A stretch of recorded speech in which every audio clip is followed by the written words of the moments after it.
Welcome to my class, Becoming Global Citizens. And we are fortunate to have Dr. Sailesh Rao today to speak about climate healing and the work that he has done and is doing so admirably. He'll share some of his ideas with us. And those of you who are in my class, we know there are two major problems that we need to know in order to qualify to be global citizens. Because in this united world, which is kind of interconnected by trade, technology, and terror, there are other realities that are facing us. And among them, the major two problems that we even failed to understand or remember during our election year, unfortunately, but the two major problems are climate and ISIS. And we are going to talk about ISIS next week in our last class, about what we do as global citizens, etc.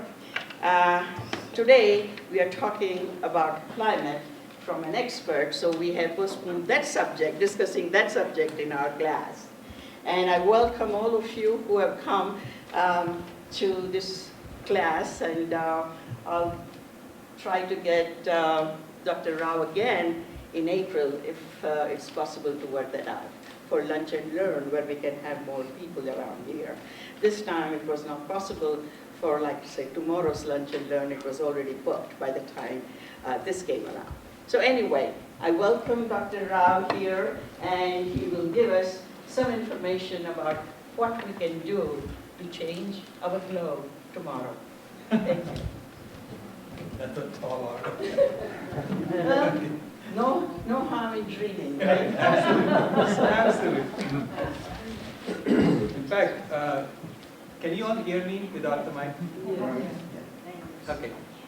So, in fact, if you just look around you, you will see that everything around you was imagined by a human being and built by a human being. Because we live in a world that we create in our heads. So what we imagine, we create. So I'm going to talk to you about how can we imagine a world that is sustainable and create it. I mean, we can do it, right? We know what to do. Sustainability so far has been mostly about how do we deal with the Earth's carbon cycle, how do we deal with the Earth's nitrogen cycle, all the things that we are doing that now have a global impact, and how do we live on Earth in a way that can continue forever. That's what sustainability means. Okay? Now it also has some moral connotations. Because you see, if you had, if you think about peace, peace is infinitely sustainable. But if you constantly have wars, that cannot be sustained. At some point you're going to destroy something. See? Love is sustainable, hate isn't. Compassion for all creation is sustainable. Violence isn't. So you can go down the list and you'll see that sustainability is really about morality. And this is why religions are now getting involved. Religions of the world are saying, okay, we are going to make our own statement on climate change, and this is what our people have to do. And that has to do with morality. So, imagination, how we imagine the world and what we do as we imagine the world matters to how the world moves forward. Okay? And I'm going to give you an example.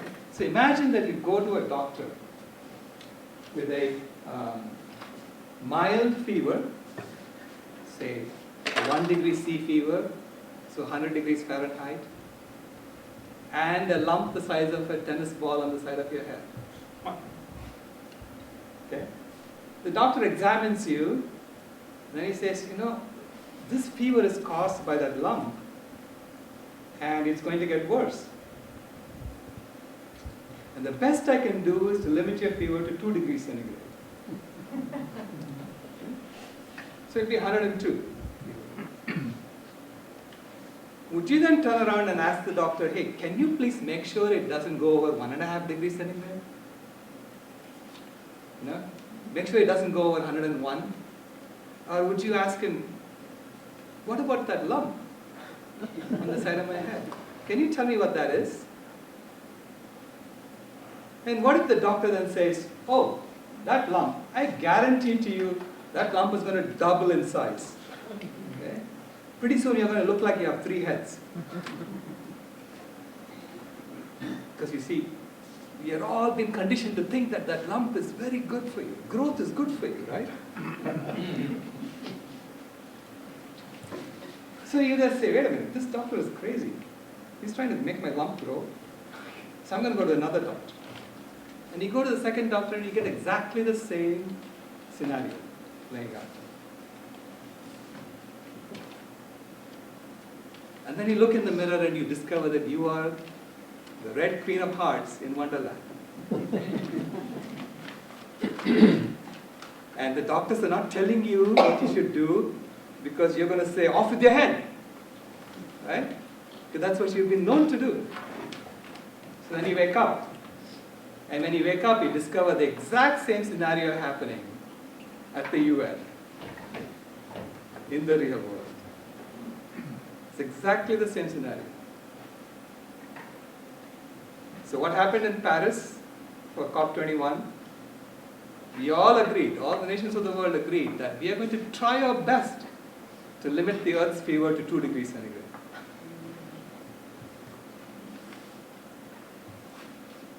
But you can actually imagine a world in which the fever is gone.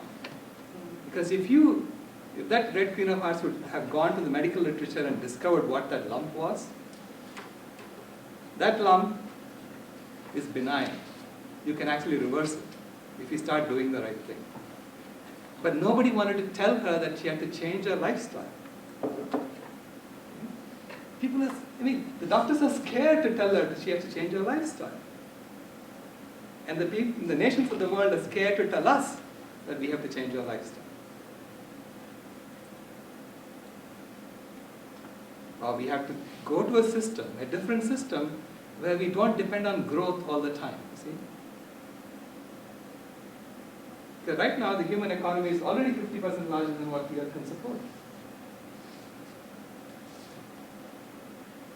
And yet, at the UN, they were promising that the economy will double by 2100. So it's, what kind of story do we tell? And how do we act based on the stories that we are telling? That's what determines whether we're going to reach sustainability or not. Now, I'm going to give you some background. This was a photograph I took in 2009. And this used to be a coffee plantation in 1995. And a couple from New Jersey went to India and bought this land. It was 55 acres at that time. And over time they've added more land around them, so now they have about 300 acres. But they just bought this coffee plantation and they tore down the fences so that the animals could come inside. So this happened to be in Coorg district, which is one of the biodiversity hotspots of the world. Okay? And there were still forests there, because there are 3 national forests nearby. And so there were some animals still there, right, in the national forest. And they started coming to their sanctuary. And within 15, 20 years, it became this, right? And we were there for a few days. And at night, you cannot hear each other talk. Because there's such a din of insects buzzing around you. And everything in this forest came back because of the animals. So the animals would eat, like the elephant would eat jackfruits in the national forest and come and poop in their sanctuary. And out will come new jackfruit trees. And the elephant would break off a branch of a tree and eat the leaves, and that would create opening for the sunlight to stream and nourish the underbrush. The underbrush was so thick that you cannot walk there. Only snakes can go in there. But wherever the elephant walked, you can walk. So the elephant is creating pathways in the forest. Everything the animals do fits. beautifully in the ecosystem. Everything they did. So it's as if I was looking at perfection. I really felt perfection. I felt this intense joy of being there. And I thought to myself, I was born in the same region. I was born maybe 200 miles away from this forest. And why is it that the people who bought this land, Pam and Anil, why is it that they had to prevent human beings from coming in there for the forest to come back? Why is it that every species fits beautifully in the ecosystem and we are the only ones who don't fit? There is something wrong with that story, right? That story that we have been telling ourselves, that story that we don't fit. But at the same time, I know that Pam and Anil fit because they are there. They are taking care of that sanctuary, right? And they have hired people who go and patrol the land to make sure that poachers don't come inside. So those people fit. So we can actually live in a way that we fit, right? And then the next year, this little girl was born. And to me, she was perfection. This is my granddaughter, right? She was like absolute perfection. I said, obviously she has to fit. I mean, we have to be part of this ecosystem. We have to know how to live, in a way that we are in harmony. And she, to me, was also a symbol of the tremendous progress we have made as humanity. Because, we need to tell a story where we really do fit exactly as we are. We don't have to change. We fit exactly as we are, and as part of who we are going to change. Okay? That kind of story will bring us towards sustainability. And so I looked at her and I said, here is a girl who is half South Asian, 1/4 African American, and 1/4 American Indian. 100 years ago, she would have been colonized in India. 200 years ago, she would have been enslaved in America. And even today, she's being oppressed. Her people are being oppressed, Native Americans. So, yet, she was a guest of the European Union Parliament just 2 months ago. So, that represents tremendous moral and ethical progress that we have made. This is a journey towards sustainability that we have already made. Okay? And we should be proud of that. So, we are on this pathway. We have gone closer and closer towards equality among human beings. And that is tremendous progress towards sustainability, right? So the story I tell, this is an analogy I use. The story of the caterpillar and the butterfly. So in nature, when a caterpillar is born, the first thing he does is he eats the shell of the egg he came out of. Then he eats every leaf he sees, and he's like a voracious consumer. And after a few weeks, he gets too big even for his own skin. He stops, turns his world upside down, hangs under a twig. And inside the caterpillar now, there are a lot of changes that happen. So you get new cells called imaginal cells that are born. And at first the caterpillar's immune system says, oh, these imaginal cells, they're foreign. We're going to kill it. So they try to attack these imaginal cells. But then more and more of them are born. And then the caterpillar's immune system gives up. And the imaginal cells start clumping together. And when they clump together, they start forming different parts of the butterfly. It's a process that happens in nature automatically. And then when the butterfly comes out, the butterfly is a very discriminating consumer. She only sips nectar from flowers. And every time she sips nectar from the flower, she's pollinating the flower. She's regenerating life. She's essentially undoing what she did as a caterpillar. She's reversing what happened as a caterpillar. Just like what Pam and Anil did with that land. Bought that coffee plantation, let it go, and it became a forest again. She's returning. They are returning things back. So, Like that, there are a lot of imaginal cells already being born in our society today. Every activist who is fighting for equality of one kind or the other is an imaginal cell in my group. Okay? And some of them are being attacked today. In fact, if you know, the environmental activists and animal rights activists are the #1 FBI domestic terrorism targets. We say, I mean, what, they're not terrorists. But they're treated as that because they are antithetical to the current system. They're antithetical to the caterpillar. So the caterpillar is seeing that as, oh wow, we need to stop them because I cannot grow if these people are successful. But we have already exceeded the skin of the earth. So it's time for us to stop the growth and think about how we are going to redo this whole system so that we become butterflies. Okay? And that's happening. Now from the top, if we look at the UN Convention, this has been going on now for 25 years. The Rio Convention happened in 1992. So in 1992, they formed 3 different bodies: the UN Convention on Biological Diversity, the UN Convention to Combat Desertification, and the UN Convention on Climate Change, Framework Convention on Climate Change. So there were 3 problems identified, and the UN said, okay, we need to study them. All 3 of them we have failed so far to do anything. Okay. The Convention on Biological Diversity, it was supposed to to stop all biodiversity loss by the year 2010. 2010 came and went, it didn't happen. The Convention to Combat Desertification, today, every year we are losing 30 million acres of land to deserts. It has not been successful. And both those conventions, if you go to their website and you take a look, you will see that they haven't been updated since the 1990s. So it's literally, there is a systemic reason why it is not happening.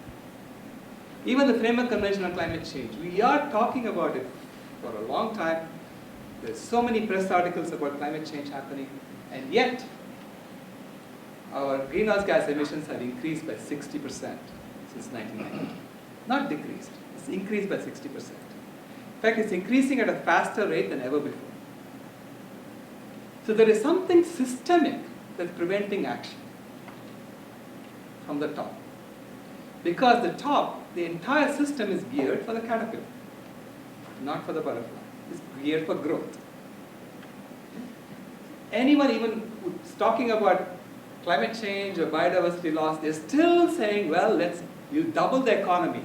Don't worry, we will always increase the economy, the size of the economy, even as we do this. And of course they know that it cannot be done. But they're afraid to tell us.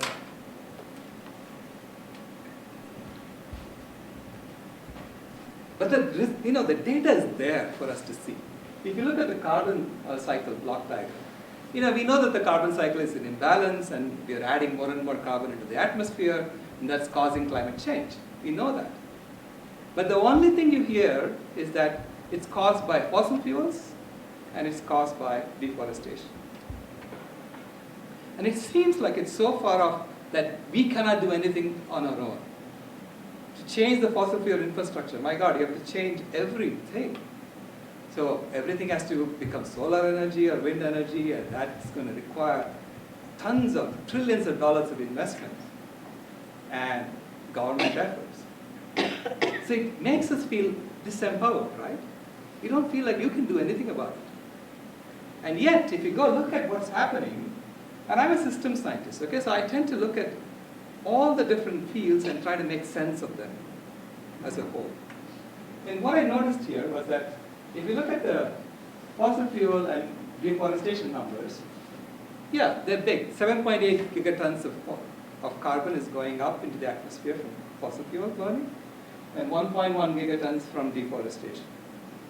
But those 2 arrows are separated out in the diagram. Everything in red here in the diagram is caused by human activity, not just those 2 arrows. There are lots of other arrows, right? If I look at those other numbers, there is 14.1 gigatons being sequestered, there is 11.6 gigatons being emitted from land. And you say, what is that? In fact, 11.6 is bigger than 7.8. Why aren't we talking about it? 11.6 gigatons is the extra decay and fires, human-caused fires. Okay? So if we did a little less of that, maybe we can address the carbon cycle ourselves. Right? What is that 14.1 gigatons? 14.1 gigatons of extra sequestration is happening because of all the nitrogen fertilizers we are using, so which causes more photosynthesis to happen on Earth than what nature intended, and all the changes we are doing through irrigation. So we are taking water from underground, we are pumping it into the land, and we are causing more and more plants to grow. So we are affecting that carbon cycle by affecting the water cycle, we are affecting the nitrogen cycle, and thereby we are affecting the carbon cycle. On the other side, I'll show you the exact reason why there is extra 11.6 gigatons. There is more breathing happening from our excess biomass and from the biomass of livestock.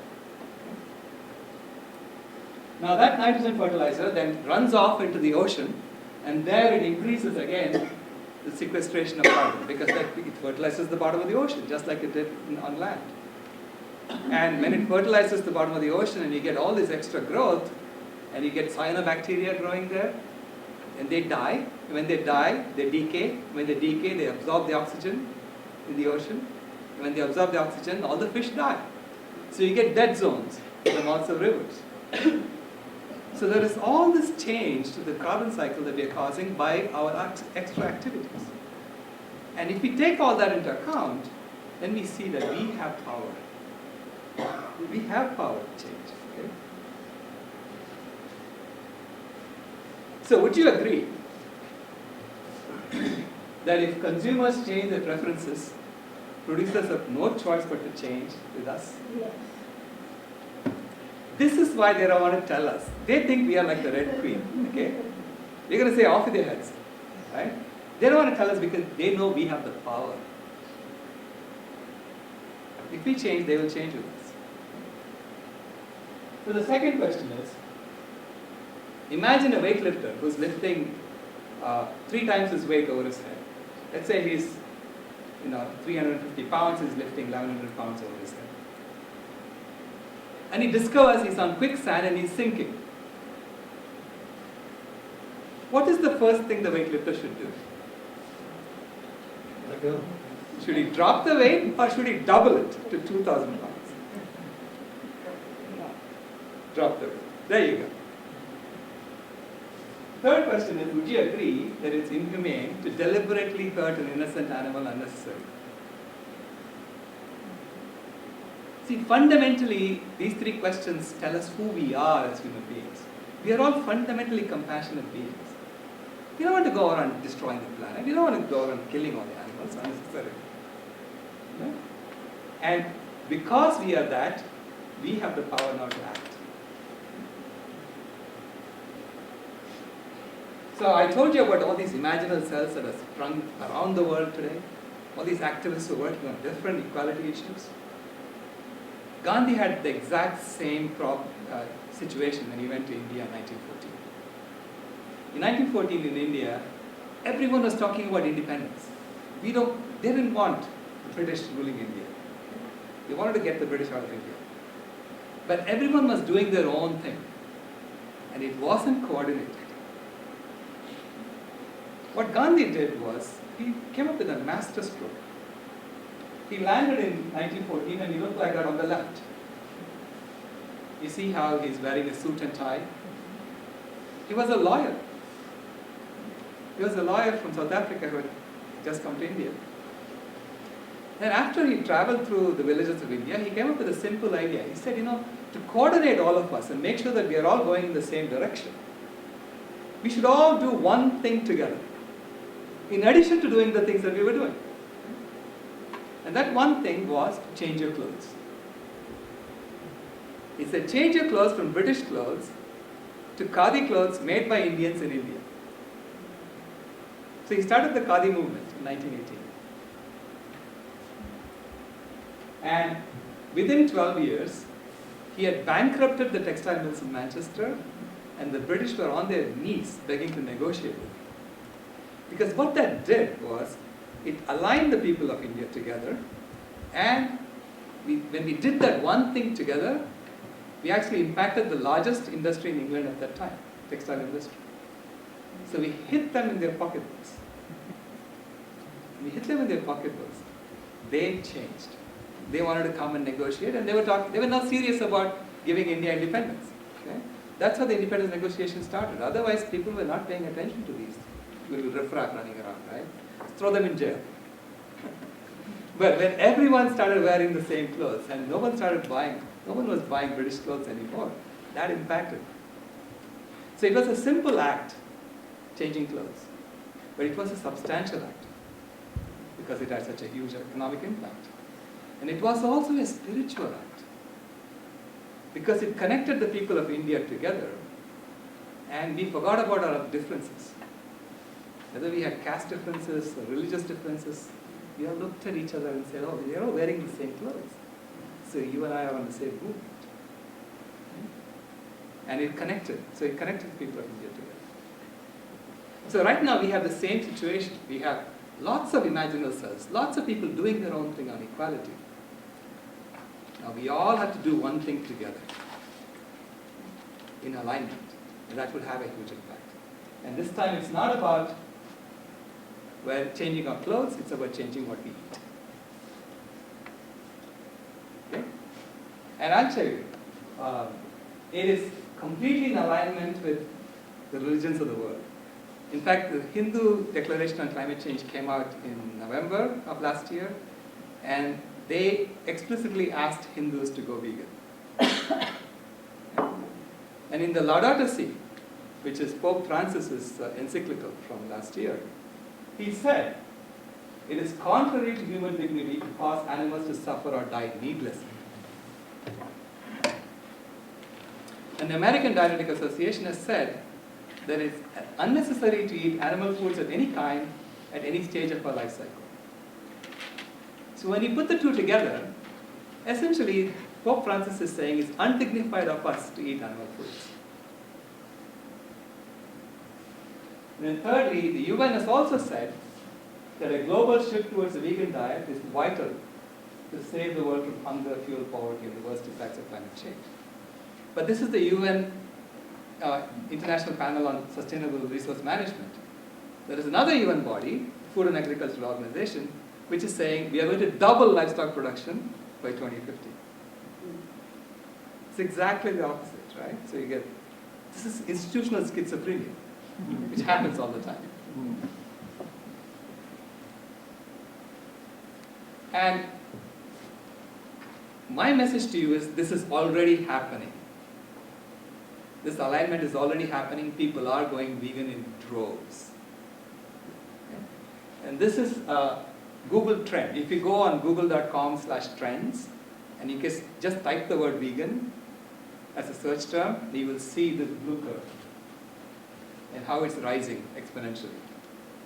It's now crossed over Coca-Cola. Okay? So more people searching for this term than for Coca-Cola. And if you want to know where it is happening, it's happening right here. The United States is number one in terms of search. United States, Canada, Australia, New Zealand, it's happening in all the developed countries of the world. Okay? People are aware of their impact and they're saying, yes, we are going to reduce it. And I'll show you why this is so significant, what's happening here. And if you want to know who is doing this, it's mostly our children. 12% of millennials are vegan. 4% of my generation is vegan. And it's 1% of senior citizens are vegan. Okay? So, but this is normal. This is the way trends happen. It happens with the youth first, and then they drag everyone along. And they're doing it. Okay? They're doing it. And it's an exponential process because, especially with the internet today, information gets through to everybody very quickly. So I'm pretty sure that in the next couple of years, if you look, it's going to be blue all over. This is how fast things are moving. Now, I told you about the weightlifters problem. So I want to give you some data on the biomass distribution. See, I'm a systems scientist, so I look at some of the top papers in paleobiology, I look at the top papers in climate science, and I try to make sense of them together, or economics. Try to make sense of them together so I can tell you what the connected story looks like. Okay? And in paleobiology, there's a professor called Anthony Barnowski at UC Berkeley. He's one of the top paleobiologists in the world. And he gave a talk at the National Academy of Sciences. And this is from his talk. So what he has done is he has estimated the biomass of wild animals that lived from 10,000 to 100,000 years ago. And he's got lots of data points from 10,000 years, from 15,000 years, from 50,000 years, and so on. Because he's basically looking at the fossil record at different layers and estimating the biomass of megafauna from that. And he's saying it's been roughly constant at around 200 million metric tons for thousands of years, tens of thousands of years. Human beings were such a small part of that. Okay? Then by 1970, that's what it was. The wild animals were reduced by about 60%. The biomass of human beings is now equal to what all the wild animals put together. And then on top of that, we had about 2.5 times as much livestock. And in 1970, if you remember, there was a panic about this. There was a book called The Population Bomb that came out, and people were worried that we were going to run out of food by the mid-80s. And I remember in India, there was a program where they were forcibly sterilizing people, okay, during the emergency. And of course, it only lasted a couple of years and it fell through. Because we found technology that produced more food. So we said, oh, we don't have to do this anymore.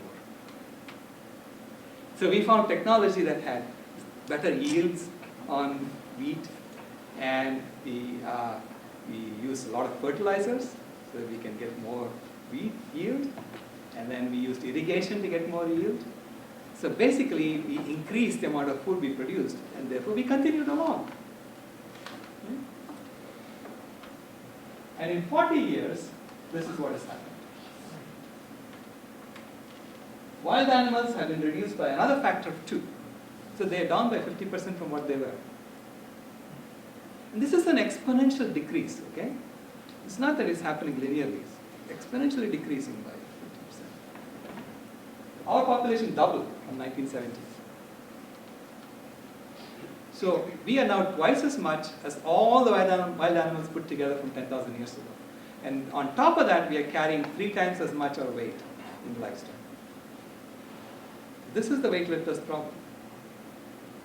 If you're carrying 3 times your weight and you're sinking, the first thing you need to do is to drop the weight.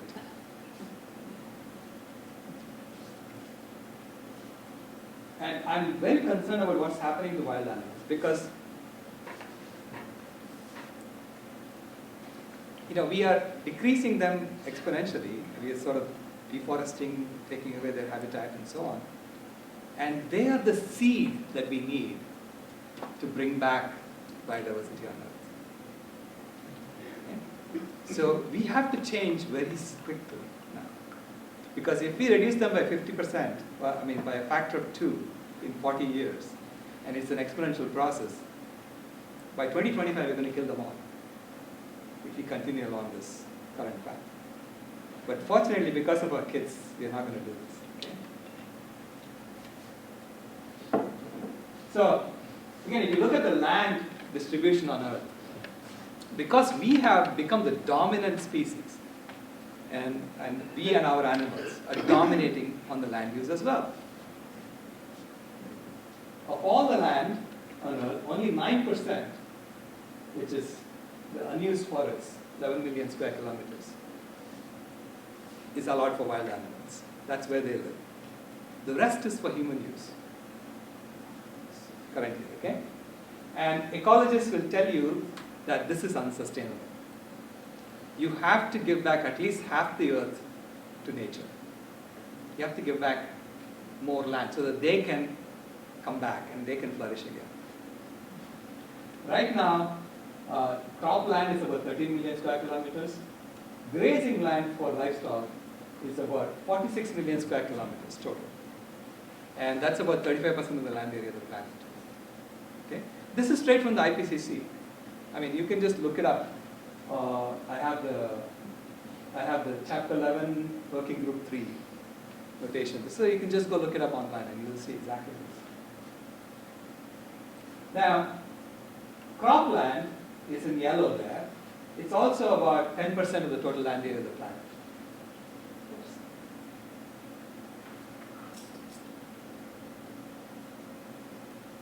So from cropland, we get 6.36 gigatons of dry matter biomass. That's the total amount of biomass we're taking out of cropland.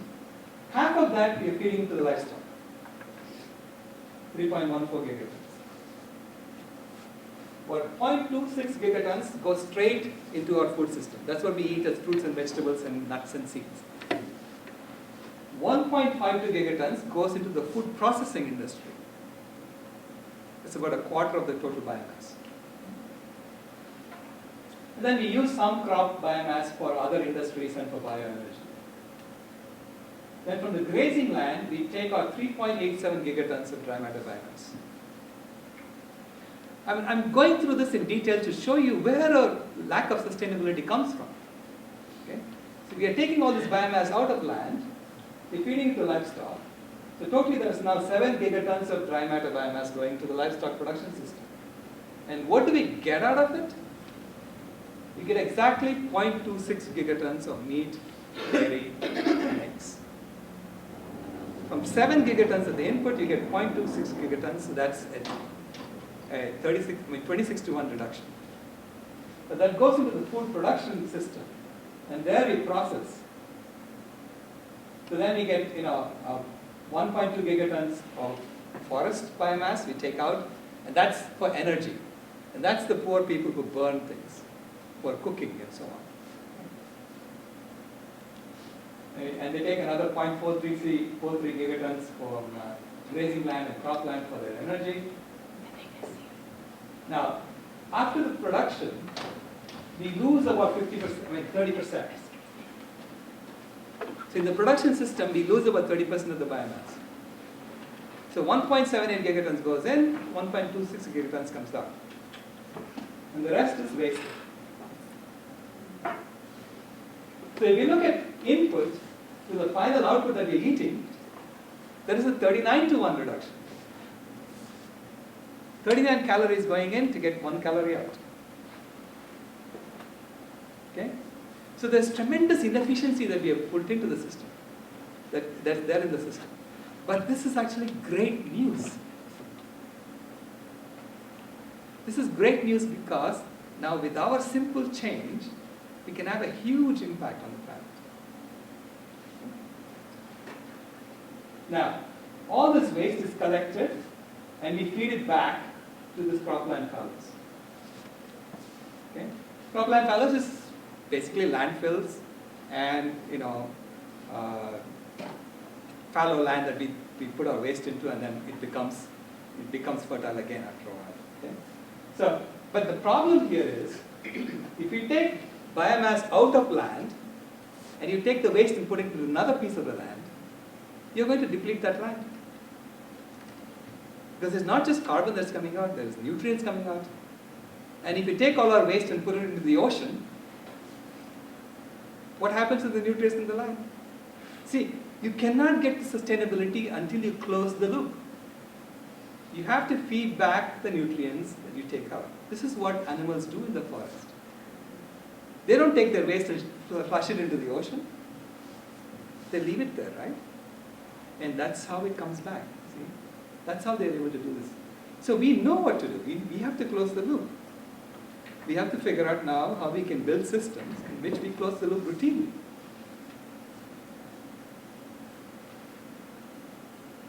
Now, another thing I want to show you here is, if you look at the livestock production block diagram, at that block, there is a total of 7.27 gigatons going in.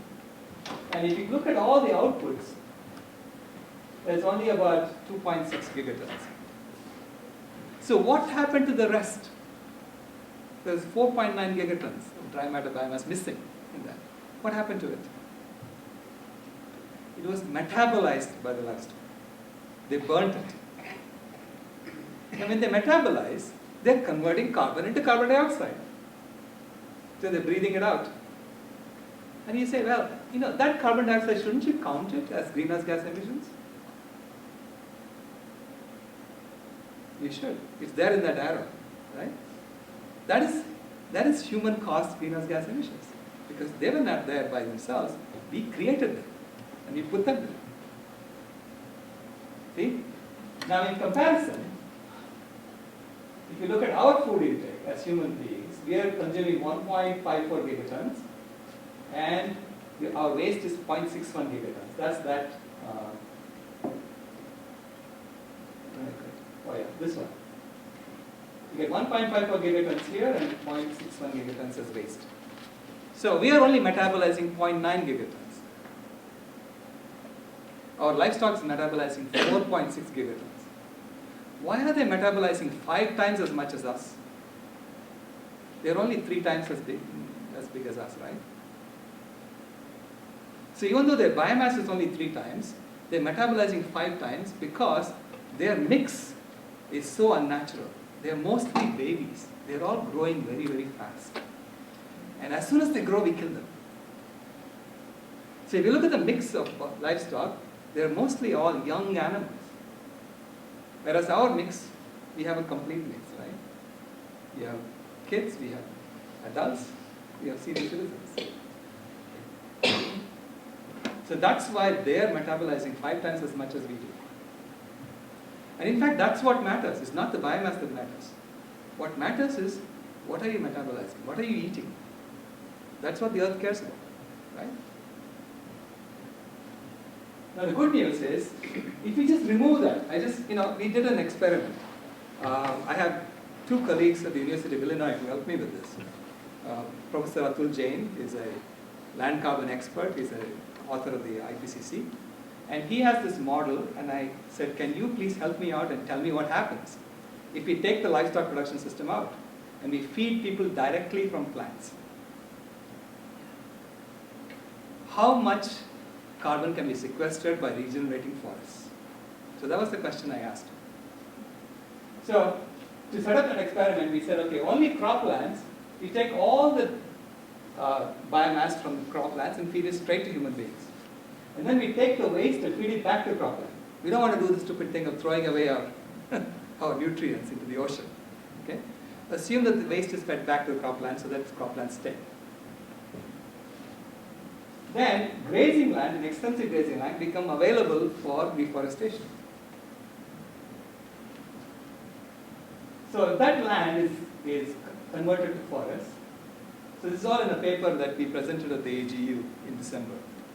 And the sources up there. So if that is available for reforestation, how much carbon gets sequestered? So to do that, we used the integrated science assessment model that Professor Jayana has been working on for 20 odd years. And we started off with the land use map of the world from 1800. So we have historical data. We know where there were forests. And so they're all color coded here. So you can see deserts in blue and the forest is in light green. And you can see most of North America is forested, Amazon is forested, most of Russia is forested. And then there was grassland, prairies in 1800. Okay? And we looked at the same map today, in 2014. And in 2014, you notice that US is covered by pasture land. See? Pink. So a lot of forests became pasture land. There was also mixed areas that became pasture land, the red area. So in our experiment, we said, if it was a forest before, in 1800, revert it back to that same forest. If a pasture land was a forest before, revert it back to the same forest. If it was a mixed area, then leave it alone. Because we didn't know when it's mixed, we don't know what it was. So it's sort of people are guessing. So by doing that, we created what the map of the world in 2050 or 60 would be, right? If everybody goes vegan today. Right? And so some of the pink areas became green again. And then we looked at how much carbon would be sequestered in that particular forest, in that area, if it was mature. That gave us the total amount of carbon that can be sequestered. It's just a calculation at this point. Right? And then we looked at the rate at which it will be sequestered, and that's shown here. So these dots show you exactly where grassland became forest. Now, you will see some dots that are red and some dots that are blue. Red means that they're sequestering more and more carbon than they used to. Blue means they're sequestering less. They're sequestering less because pasture lands are being fertilized. So some places, when you take away the fertilizer, it sequesters less. But if you take away the livestock, no one is eating it. So it accumulates over time. So the forest does come back. You know? So by doing this, we were able to calculate how much carbon would be sequestered when people go vegan, and that was the number we came up with. 265 gigatons of carbon can be sequestered on about 16% of the land area of the planet if the whole world goes vegan. And that is greater than the 240 gigatons that we have added to the Earth's atmosphere since 1750. Okay? It's a tremendously positive result. And it's only 40% of the land area that used to be grasslands and pasture lands that become forest in this experiment. And here are some details. And Professor Jain is very happy to show you the model, and you can go play with it yourself too. So details on exactly how much land was used and how much carbon is there today in the form of grasslands and pasture lands, and how much carbon will be there once the forests come back. And if you ask me how fast will it happen, I mean, we have to run transient analysis to do that, and it usually takes supercomputers days and days to run this. So we haven't done that. We have just taken the terminal carbon at maturity and calculated it, okay, so far. So, but if you were to ask how fast it happens, in places where forests exist today, close by, it happens extremely fast. So this is Rajasthan, 2002 to 2006. And you see how fast the forest came back. All he had to do was to put that fence to prevent livestock from going inside.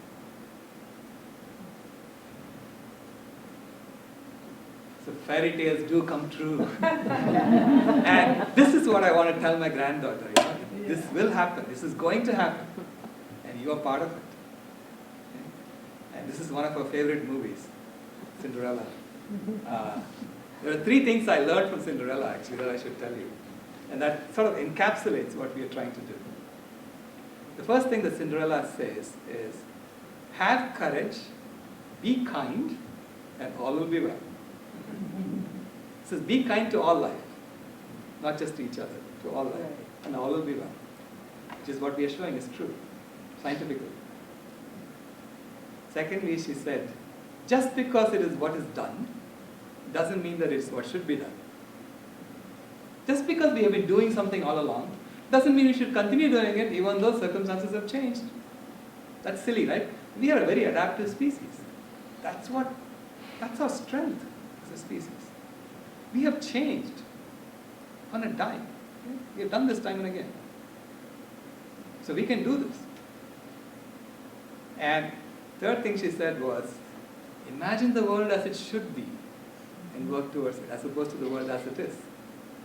The world as it should be, in my mind, is a world where half the land is given back to wild animals, so they live happily, and we use the rest for ourselves. And over time, we will figure out, as we figure out a way to make ourselves equal, population will come down. As women are empowered, they're going to have less kids. So this is inevitable. The change is happening.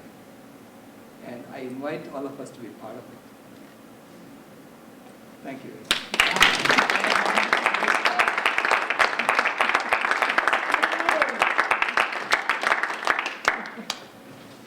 But if you have questions, I think Dr. Rao. Questions, discussions, yeah.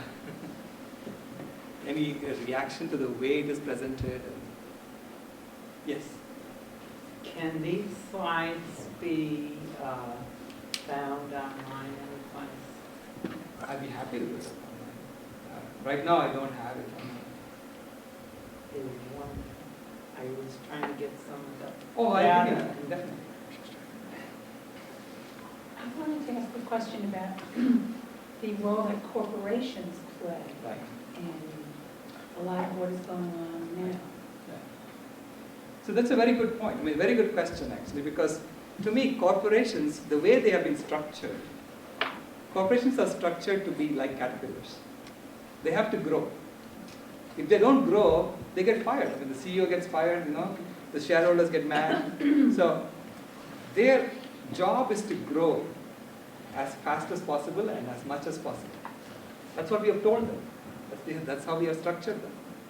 Okay? And a lot of corporations have grown to be so big that they're now too big to fail. If they fail, they're bailed out by public and they grow again. It's not just banks that are being bailed out. Okay? General Motors was bailed out. If a large corporation suddenly loses business, then people are going to bail them out. So we are now in a system in which we are forced to keep this growing. So how do you change this? How do you change this? Buckminster Fuller had this great quote. He said, you never change things by fighting the existing reality. To change things, build a new model that makes the old model obsolete. In parallel.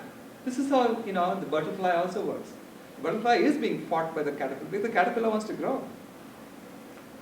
But the butterfly creates imaginal cells, and then the butterfly creates the clumping of the imaginal cells is the new system. So we have to imagine a new system where we don't have this growth as a fundamental property of our economic system. And there are many, many ways that people are already doing it. They're trying it out. So one of the things we want to try in this Sedona experiment also is that, is to create a transactional method within us, within the community, that doesn't require growth, constant growth. And then eventually you will have cooperatives as opposed to corporations. Cooperatives where people don't have to grow all the time. Right? The company doesn't have to grow. You're serving a purpose for the society.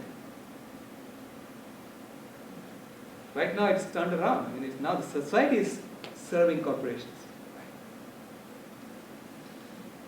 Once we change demand, inevitably corporations have to change supply. Exactly. So it's purely a matter of supply and demand. She's with the IMF. She was with the IMF. I happened to catch a portion of an NPR radio station news clip today, and perhaps others here did. I didn't hear all of it. However, there is concern within the corporations such as Apple, I believe that's the one they quoted, that the lack of concern of corporations to develop a sustainable and affordable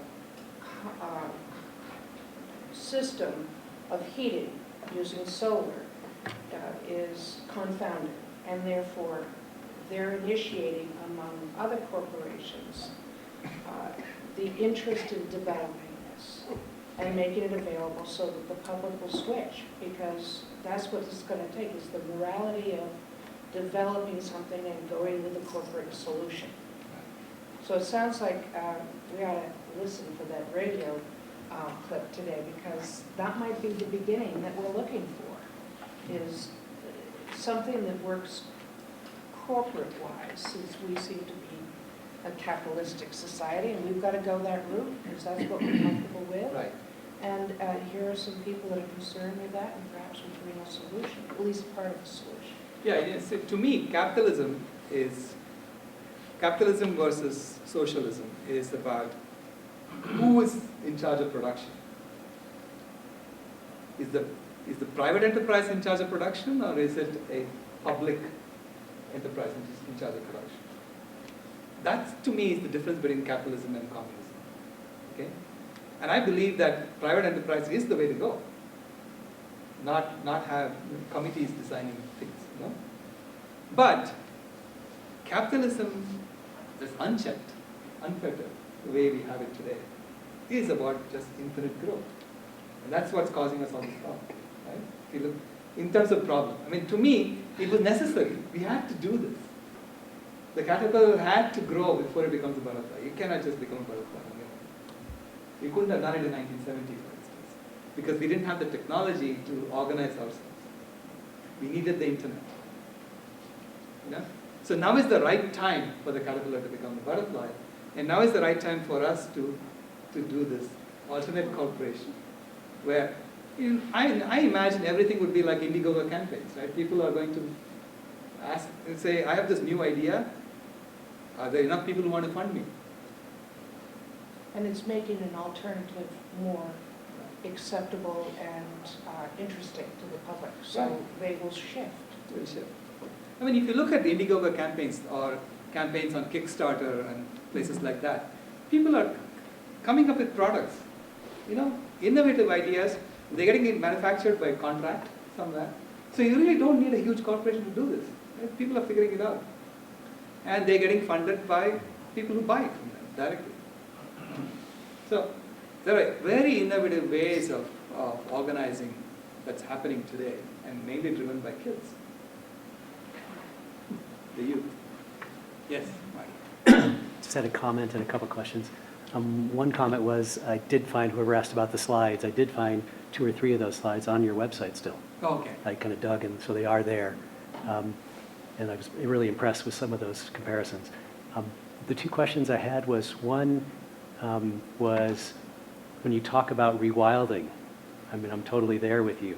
The thing that sticks in my mind that a lot of people raise, and I thought about this a lot myself, was that rewilding by people changing dietary habits, like plant-based diet and cattle starting to disappear, like Katrin, the realtor here in town, her first suggestion was, because of all her cattle friends, was it doesn't automatically mean that it rewilds, because Right. those people own that. A lot of it's owned by private parties as well as by governments. So how do we also have a concurrent plan that addresses the fact that those people are going to want to sell, develop, and do something else to continue to make the kind of money they're making off it by having the cattle on it? Right. So I'm just curious what your take on that was, and I also would love to hear after that, if you wanted to share something, I'd love to hear about the Sacred Lifeline project, because maybe some people don't know anything about it. Yeah, you're right. You know, in many places, rewilding doesn't happen on its own because we have done enough damage to the land, and there is not enough biomass around to help the rewilding. There are not enough wild animals around. So in those places, we have to do some interventions. But then if his land is owned by private people and they're going to do other things with it, right? This is the reason why veganism is so disruptive. Because veganism is the idea that we can live without exploiting another being. And it actually is not just about animals. Would you, for instance, consider exploiting a child labor in Ivory Coast? You wouldn't. So we become more and more sensitive to every bit of suffering that's happening in every product that we buy as vegans. That's what happens over time. Okay? We become more and more sensitive, more and more aware of those things, aware of all the injustices that are going on. Why are tomato pickers in Florida being paid such a pittance? And then you say, well, I don't want to buy too much. I want to buy local because I know the farmer who's growing my tomatoes. So we slowly start changing our buying patterns to the point where we become non-consumers, as much as possible. That's why the current system is so afraid of veganism, because it's a progression. Once you break that blinder off, you start going all the way. So it's a progression towards, in my opinion, all of us becoming Buddhas. We're all going to get there.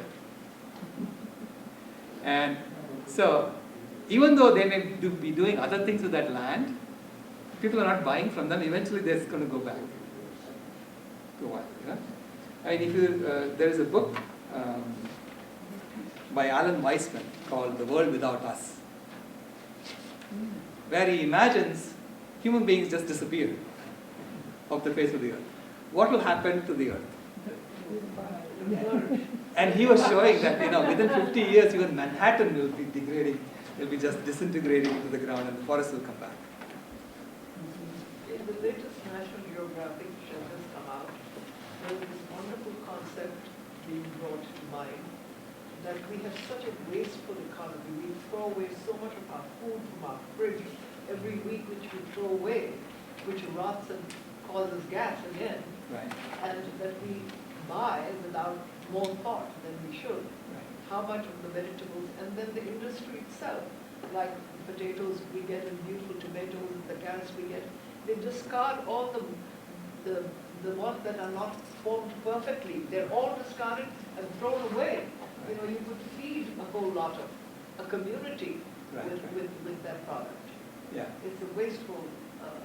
There's a lot of waste. In fact, that's captured in the block diagram. If you go back, you'll see the waste lines. And also in terms of economic activity, there is a lot of waste in the current system, right? I was giving Jayana the example of Wikipedia versus Google today. Wikipedia is one of the largest encyclopedic site on the website, right? On the web. So it's the 7th largest trafficked website. Yeah? So huge number of servers, and you know they have to maintain all the computers and so on. Do you know how many employees they have? Can you guess how many employees they have? 200. 200 to do all that, to serve the whole world, you know, all the languages of the world. 200 employees. Google has some 40,000 employees. But Google is just a search engine, I mean, mostly, right? Some of the other things they're doing, of course. But they have 40, why? Because they are also, a lot of the people in Google are engaged in trying to sell us things we don't need. Right? Trying to figure out exactly what you're searching for and then say, oh, maybe you want this. So the right ad shows up, right? So you've got all these people working on how to figure out what people want and how to make them buy it. And that's all planet destructing activity, right? I mean, that's what I see. So 30,000, 35,000 people in Google are engaged in destroying the planet. Is that really good employment? No. So that's waste. To me, that's waste. So if you look at, you know, the actual functions that we need as humanity, the search we need, an encyclopedia we need, education we need. So all those things have to be there on the web. But to maintain that, you don't need too many people, you don't need too many computer servers. All this extra stuff that we are doing is to make us buy stuff we don't need. Yeah. Dr. Rao, I would have, I loved this. Thank you again. And I also watched a movie, the movie that was... Conspiracy. Yeah, the Cowspiracy. Right. And the statistics and the graphics in there were just unbelievable. And it really churns your heart. You know, I had to close my eyes at some places where I couldn't watch some of those scenes. And they were well intended because it does touch a compassionate heart. I would have loved for that movie to be more integrated in this. This I loved, which a lot of statistics. However, I was kind of hoping that that movie somehow would be incorporated more in this. That's Okay. just a suggestion. Thank you. I mean, Conspiracy was, again, it's the younger generation, right? I can't believe the fact that the cattle industry all around the world, not only USA, Australia, and Canada, that the animals can generate so much carbon dioxide that it is the biggest element that impacts global warming. I mean, that nobody thinks of. Right. And what will happen to all the steak eaters and the Western drives of the cowboy, which is such an institution in America? You know, I'm more concerned about what's happening in India, by the way. Because to me, you know, my turning point was in 2008 when I went to India, to the same village, and I saw what my habits were doing. Because I was a vegetarian. I was drinking a lot of milk, and I loved my milk sweets. Okay? And in India, we drink a lot of milk, eat a lot of cheese, and we don't kill the cow. So the cow is living for 25 years, eating up the forest. So India has the highest concentration of cows in the whole world. Concentration. India has 330 million heads of cattle compared to 90 million in the US.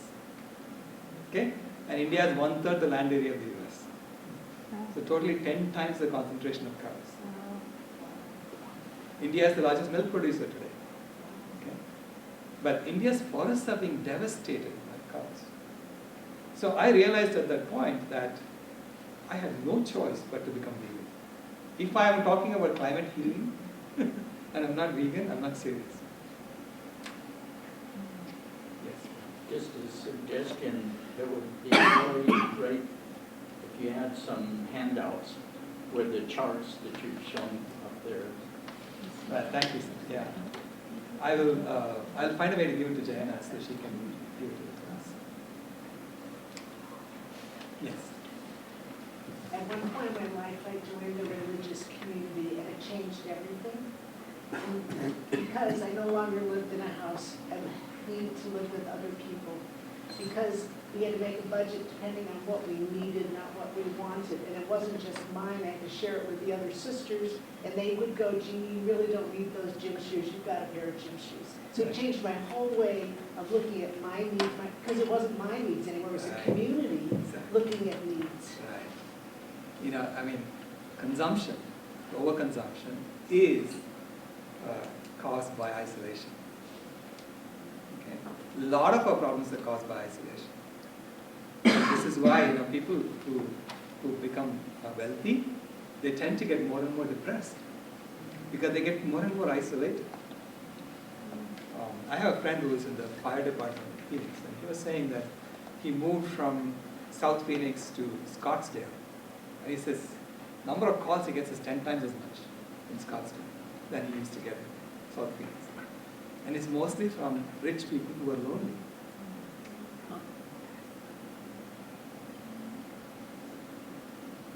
Yes. I have a question about the economic development in the developing countries. And you mentioned India, for example, and India is going toward industrialization, catching up with China, for example. And China, on the other hand, is going from industrialization to consumer society and stuff like that, to reduce the air pollution and the effect that they have. Don't you see the industrialization of the economy in India would have a negative impact on, like, you're concerned that India is going to be the next hot spot in the world? And the second question, which there was an effort from the United Nations, I think, to adopt planting a tree. Everybody can adopt a tree. That could be a substitution to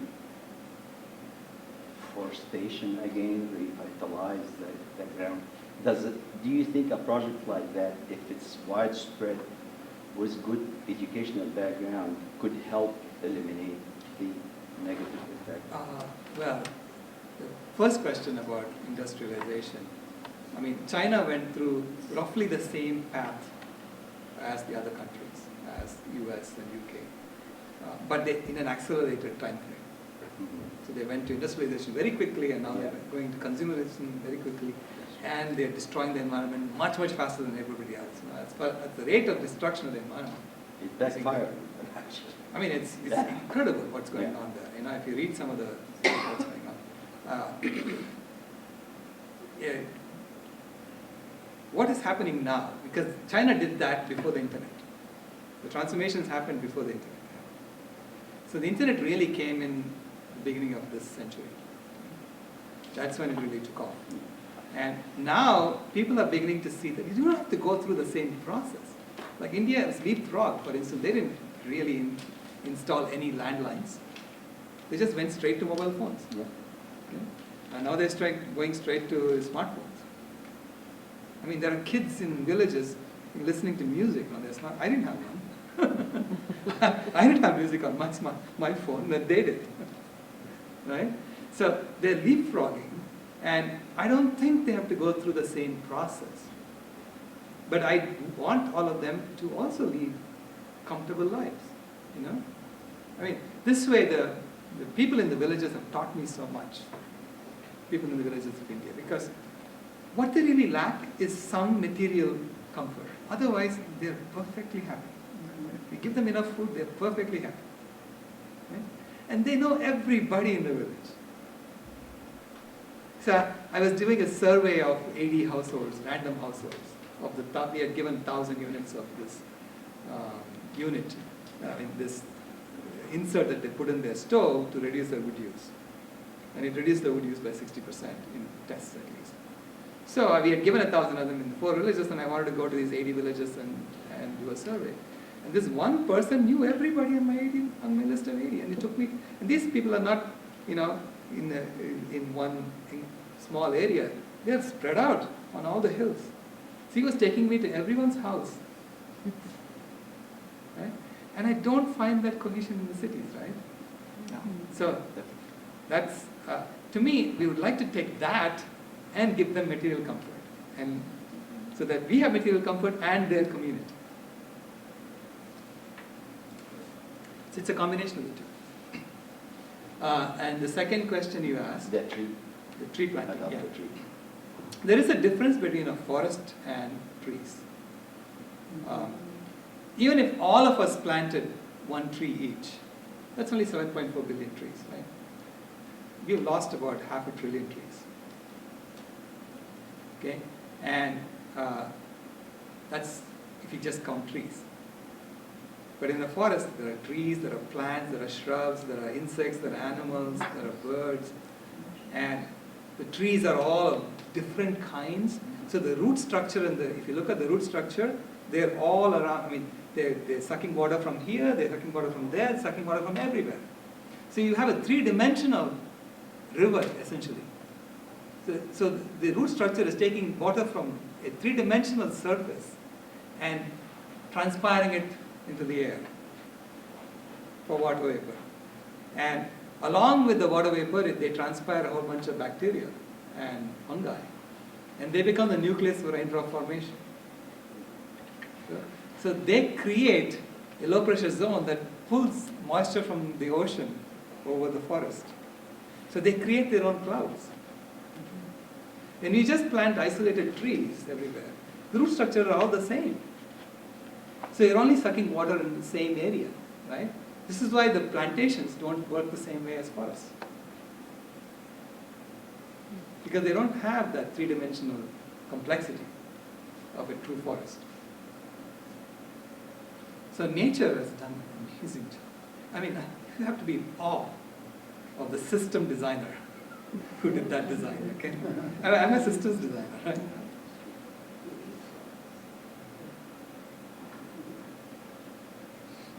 Yes, Marty. Just wanted to make a comment about what somebody said here about cowspiracy Yeah. and about veganism and plant-based diet. And that is that we showed a documentary at our group for Years Living Dangerously, that whole series. And there is really profound that the main thing that people can do to cut their carbon footprint immediately in half is by doing a plant-based diet, even though our focus tends to be on the other 50% of cutting our carbon footprint in the other half on solar and the many things we can do. And those solution lists are really powerful to have a look at and compare the many things that we can do. And I was just going to recommend people look at yearslivingdangerously.com or at our website for climatecareawareness.org and really have a think about how powerful one single solution that you're talking about. I just want to lend credence to that because I think it's really overlooked, and particularly by the environmental organizations, because I'm involved with 350.org myself, and focused, and most of the environmental, like Cowspiracy pointed out, is focused on solution-based things that are from the top down, or for us getting solar panels or electric cars, but we don't really realize the power of this one element you're presenting, and I really want to thank you for that. That one change that we are talking about can be done simultaneously with all the other changes. It's not an either or, right? Yeah. You do both. You can walk and chew gum at the same time, right? So this is what it is. This is why the Khadi movement was so successful. Because people change their clothes and do what they were doing, then go and protest. So you can change what we're eating, we can become much more conscious of our relationship with our animals, and do other things, like change solar. You see, when we change our entire system, our infrastructure, I mean, if you eliminate all the waste from Google, for instance, you don't need that many computers, right? So which means you don't need to have so many solar panels. If you look at the total amount of waste in our economy, and you say, I don't have to do solar panels for those, and you just do the ones that you need, you will discover that it's a much simpler problem than we thought. When we assume that we're going to stay as caterpillars forever, then we say, oh my God, we have to do all that, 16 terawatts or 18 terawatts, you have to switch over to solar. That's huge. And you say, that's true if you want to be a caterpillar. But not if you say, what do I really need? Then you discover that you need much less. So my estimate is less than 1/3 what we will need. I Yes. came in late, so I don't know what you said beforehand, but did you speak to how much health improves just by eating plant-based diets? No, I didn't touch upon that at all. But that's just remarkable, the statistics that are on that. I mean, it's proven, it's not just theory. Right. So as a follow-up to Cowspiracy, there is another movie that's going to come out called What the Hell? Oh, What the Hell? what the hell? And so they are busy working on it right now. They are doing the editing. But that touches upon that. Is it what the hell do we know? What the hell? There is another film besides Forks Over Knives, if people haven't seen it, called Plant Pure Nation. It's a recent film. Yeah. That's really phenomenal. That's by the two doctors that are kind of the foremost doctors in the world on plant-based diets. And there's also a book that really had an effect on me called The World Peace Diet. Right. We'll talk about that. Yeah, I would just ask Marty and whoever else has some information to speak on the microphone so people can jot down the websites and things like that that you can use. So why don't you say something about the living with difficulty and whatever I forgot about. Yeah, well, everyone knows Sailesh's website because there's so much information there Yeah. from climatehealers.org. If you haven't looked at climatehealers.org and get a bigger picture of what they're doing. But the website I was speaking about that impressed me so much last year was yoursoflivingdangerously.com. And if you haven't seen that series, it's probably the most significant thing that has been done documentary-wise on climate change. And to give James Cameron credit that he did not present one single thing about animal agriculture in a 9-hour series, he is now very focused on making Years Living Dangerously 2 this year, and a huge component of it, because he's now become vegan himself, James Cameron, and a huge component of that aspect of this whole picture. And so the solutions list is on yourslivingdangerously.com, and if anybody wants to look at the events that we did, we also put that solutions list, and there's a lot of other information there on climatecareawareness.org. And Cowspiracy is on Netflix also, right? Yeah, that's for example. And for those of you who haven't seen Cowspiracy, that's on Netflix as well. So, anybody who wants to add anything to the list? All right.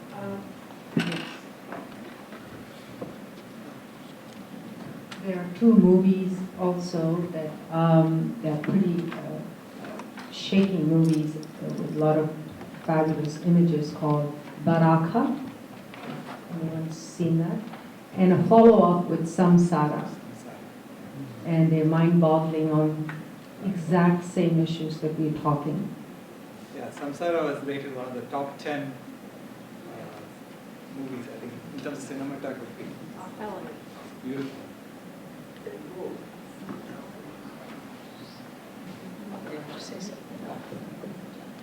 Well, thank you all for coming today, and I hope you have some more information to carry home and mull over or act on or whichever way.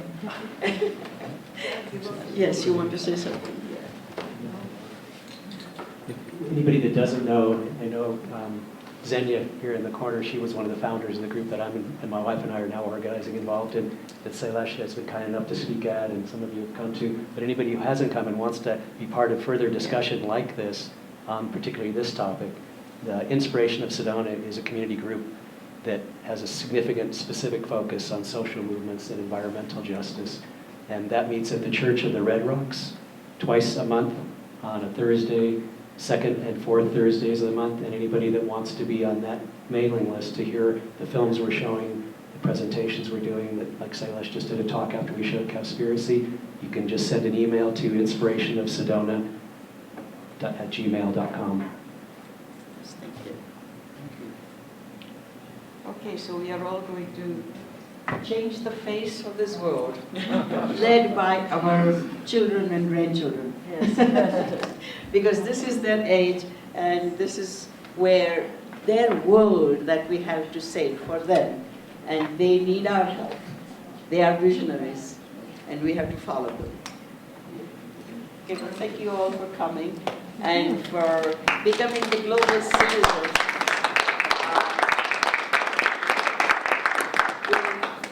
We'll talk about ISIS next time and in our class. Yes. And we will be going for lunch. The chocolatier, those of you who want to come and continue talking with Dr. Rao, you are welcome. So please meet us there, those of you who want to come. And you all know where that is, right?